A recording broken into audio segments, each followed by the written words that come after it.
I'm Anne, co-host of Transparency in Teaching, a part of the Education Podcast Network, just like the show you're listening to now. Shows on the network are individually owned, and opinions expressed may not reflect others. Find other interesting education podcasts at edupodcastnetwork.com. Hello, empowered principals. Welcome to episode 347. Welcome to the Empowered Principal Podcast, a not-so-typical educational resource that will teach you how to gain control of your career and get emotionally fit to lead your school and your life with joy by refining your most powerful tool, your mind. Here's your host, certified life coach, Angela Kelly Robeck. Well, hello, my empowered leaders. Happy Tuesday and welcome to the podcast.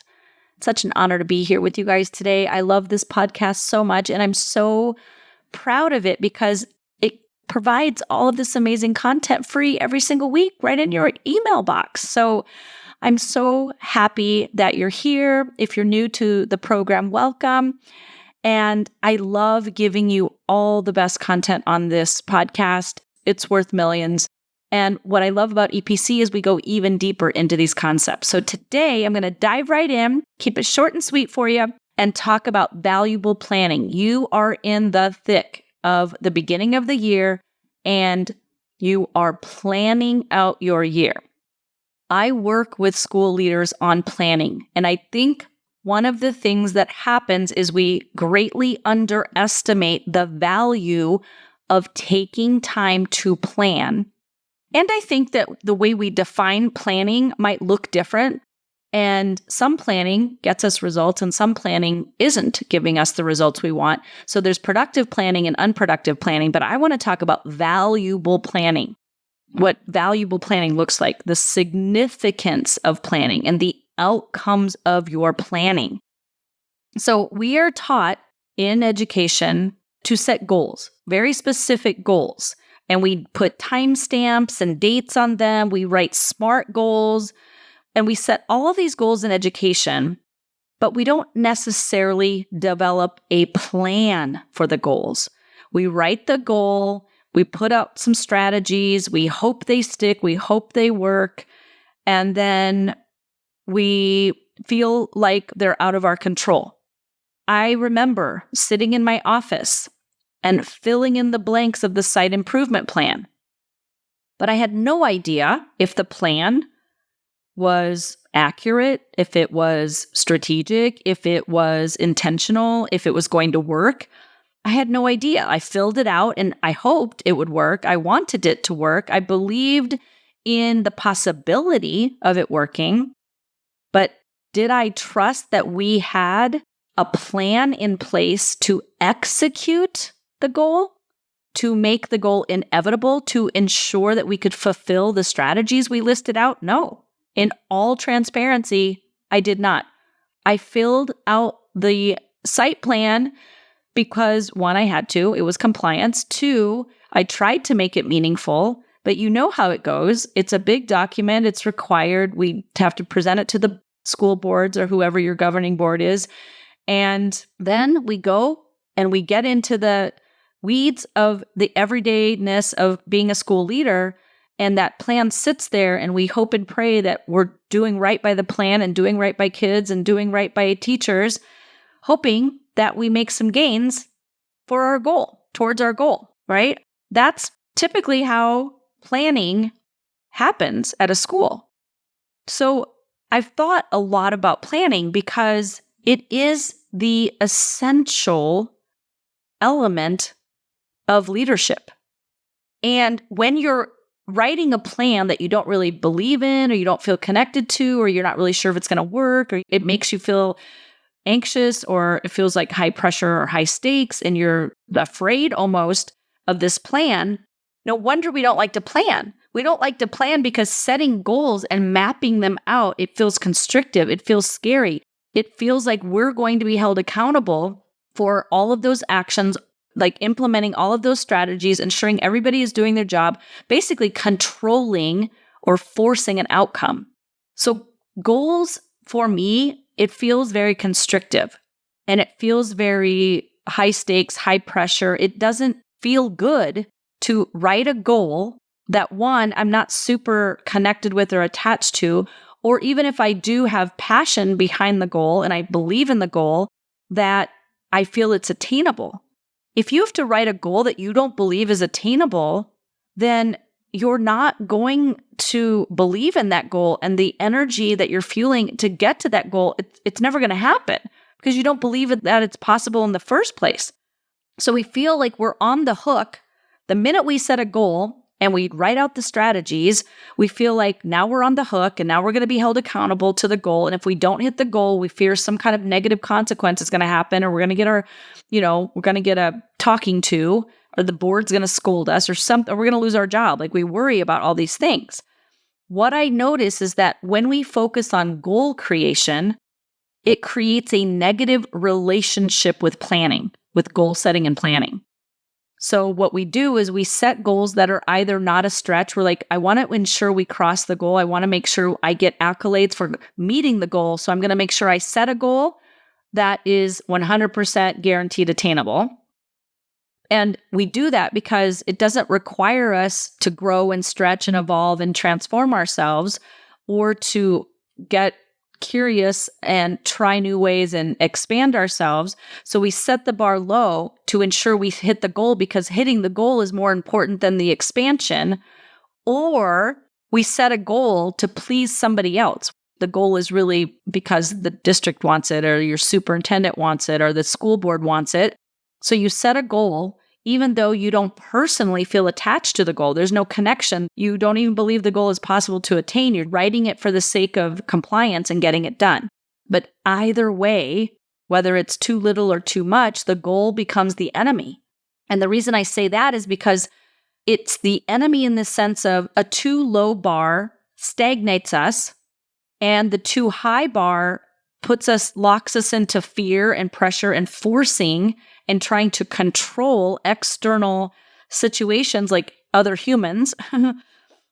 Or we just are apathetic because we have no connection. We have no meaning. We don't believe the goal is possible. So why would we put any effort into trying to hit the goal? And here's what I want to identify. There's a difference between a goal and a plan. So when you think about goal setting, people don't like to goal set because it automatically makes them feel insufficient, insignificant, incapable. It makes them feel insufficient in some way. Like, here's where you're at and here's the goal, but you're not there. There's a gap in your ability, so go figure it out. That doesn't feel good. Or people don't like planning and they resist the planning process because they don't really see the value in it, because we think like, well, the district's always changing priorities, or the plans are always changing, or no one even follows the plan. I put so much work into the plan and nobody's following it. And the plan doesn't even matter, so why put effort into it? Or if I plan, it's going to take time, it's super tedious. All of those thoughts we have around planning. And what I started to realize was we don't have a positive relationship with planning.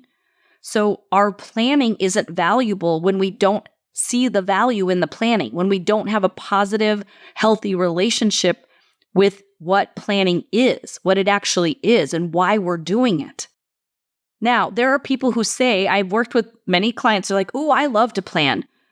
And what they mean by that is they put a 2-hour block on their calendar and they get out their planners and their beautiful journals, or they get their computer out and they plan away. But what I see happening, the actual work that's happening during the planning session, is that they love the idea of planning, like they like the big picture versus executing on the plan.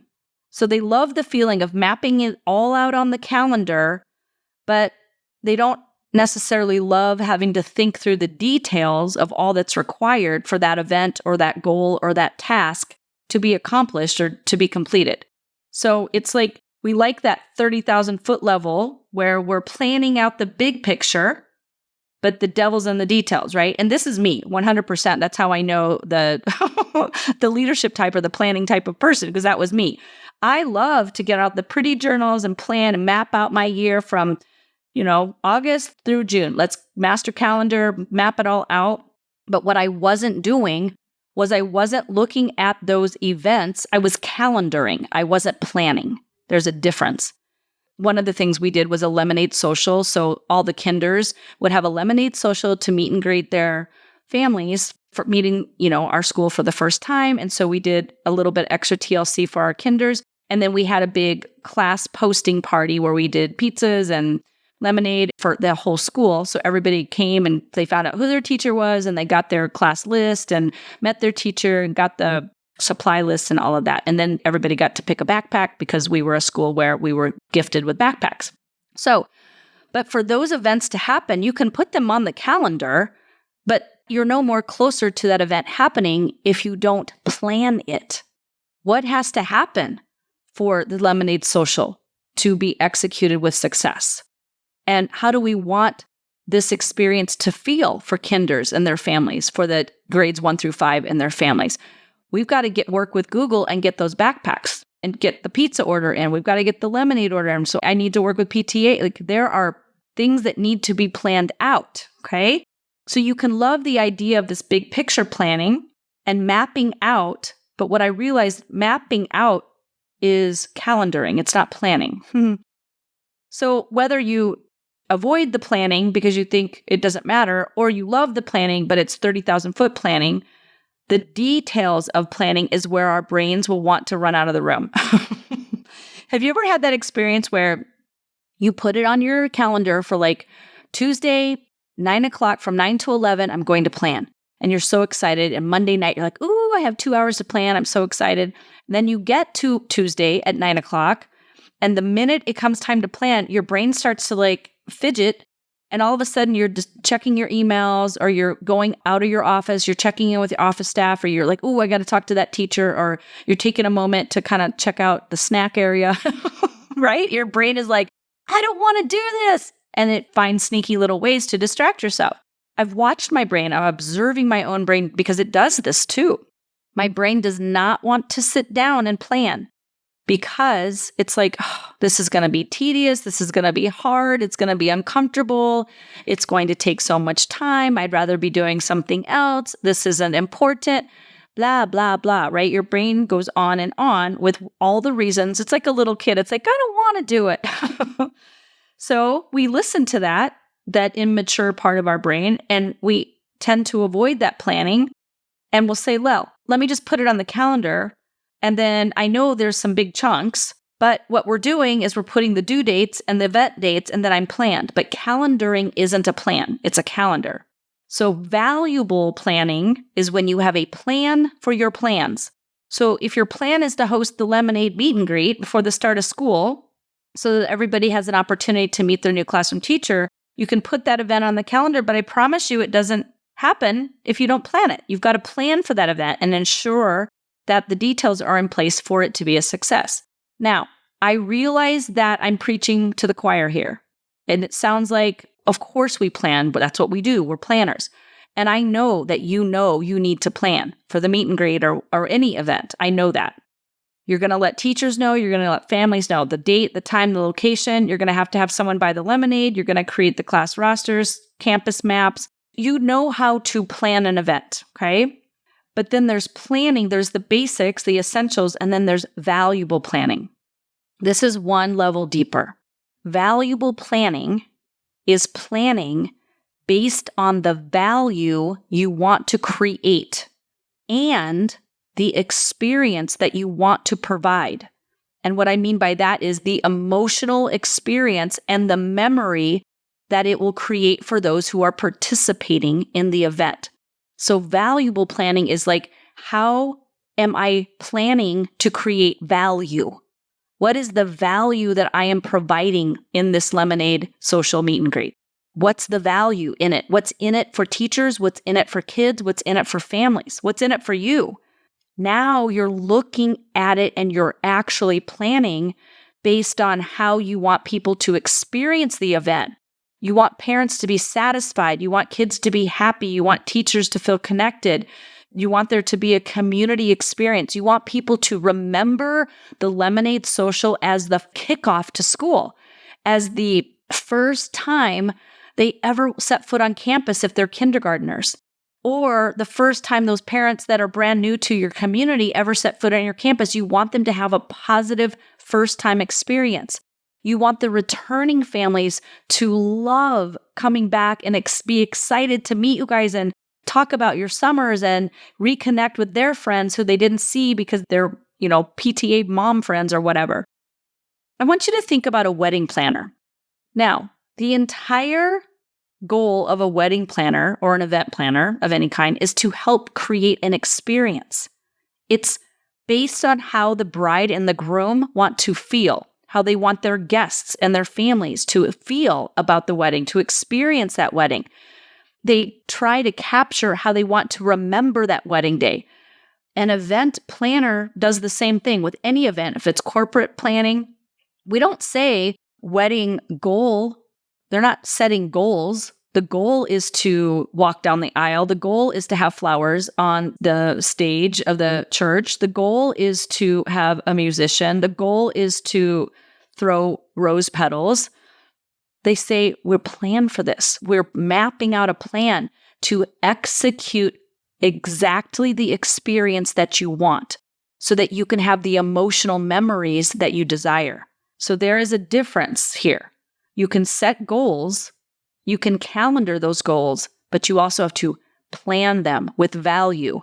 And in EPC, I'm going to teach you all how to plan and enjoy the process and the experience of planning, to get joy out of the actual planning itself, to create the experience and the memory of, remember when we planned this event, how fun it was to plan that event? I want you to think about something that you love to plan.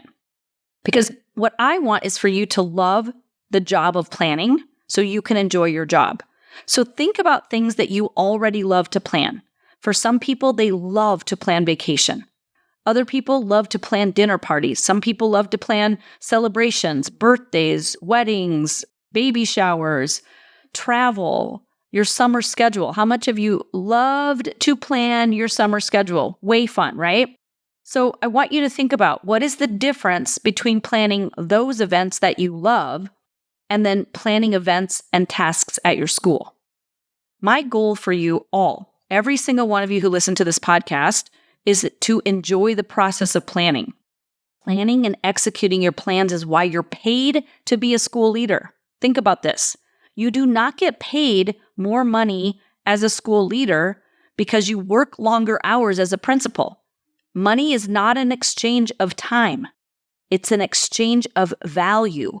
You get paid to create valuable plans and then execute on those plans. If planning and executing your plan is how you as a school leader make that bread and butter, I want you to learn how to make the most of yourself as a valuable planner. I want to help you hone the skill and enhance your ability to create amazing plans that are highly valuable for you, your students, and your staff. Because you're a leader. You get paid to be a leader. You are a thought leader, a visionary leader, a celebration leader, a momentum leader, a results leader. You create results as a leader. First, you imagine them. Think about this. Anything you've ever done, it starts with an idea. You have a thought. Whoa, maybe we should do a lemonade social. Let's think about the value of that. Why would we want to put all this time, effort, energy, financial resources, blood, sweat, and tears into hosting a lemonade social for our students at the beginning of the year? What's the value of it? Then you start imagining, wow, that could be a really good thing. This is a value. This would be great. This would be easier. This would be better. This is good for kids. This is good. Then you're like, wow, I'm starting to imagine how good it would feel to offer this. How teachers would feel knowing they've seen the faces of their kids. They've already met the parents. We're going to calm the nerves before the first day of school. Then you start feeling the outcome of that. Now you have a valuable plan because there's value being generated. And then you decide, we're going to do this because of its value. And then the planning becomes fun. It becomes meaningful. There's purpose behind it. You're not just creating a meeting, an event. You're creating an experience. You're creating a memory. So valuable planning is about enjoying the creative planning process. It's allowing the planning to be fun and delightful instead of ridden with stress and overwhelm and pressure. And, to be honest, sometimes it's even apathy or resentment when you're planning. So think about the things. Think about how you plan. How do you feel when you're planning? What is your relationship with planning? And here's what I'm going to leave you with. What if instead of planning as though you were going to fail, meaning I'm going to feel stress, doubt, fear, this isn't going to work, we're not going to hit the goal, why are we doing this? Instead of planning from that energy, what if you planned as though you were guaranteed to succeed? If you were doing it for the fun of it, for the value of it, because you wanted to create an experience? How would planning feel differently if you knew that the time you're investing in your planning is going to provide you a return on investment? Not only that, the more you plan and pay attention to detail as a school leader in designing the experience that you want to have, that you want your students to have, your staff to have, your community to have, the more likely your plan would succeed. I want you to lead this year as though you can count on being successful and creating an enjoyable experience versus leading as though you can count on failing and missing the mark and dreading the process. I don't want you to lead as though planning is a chore, because it's your job to plan. I want you to take delight in planning and see it as one of the most valuable ways that you spend your time. We are going to be diving in to valuable planning in EPC. This is the time to sign up for EPC right now. The doors are closing in September. If you want to gain all of the bonus courses, I'm creating a course on this, how to become a valuable planner. I'm going to teach you this approach in a way that's going to delight you, that's going to feel better, that's going to be fun, that's going to create memories, valuable memories of highly positive experience for you, for them, for everyone. That's what EPC is about. We are up-leveling our game. Bonus courses are coming. They're exclusive only to EPC members. If you want to be a part of EPC, if you want to be a part of this group where you're going to learn and expand and grow your capacity to lead with passion, with love, with fun, with delight, with joy, with pleasure, and plan in a way that gets more done in less time, this is the day you make the decision. I'm signing up for EPC. I'm joining. I'm getting all of this bonus material. I'm getting access to all of the Empowered Principal programming. This is my year. This is my time. I invite you in. The doors are open. Let's go. I'll see you inside of EPC. Take good care. Have a great week. Talk to you soon. Bye. Thanks for listening to this episode of the Empowered Principal Podcast. If you enjoyed this episode and want to learn more, please visit angelakellycoaching.com, where you can sign up for weekly updates and learn more about the tools that will help you become an emotionally fit school leader.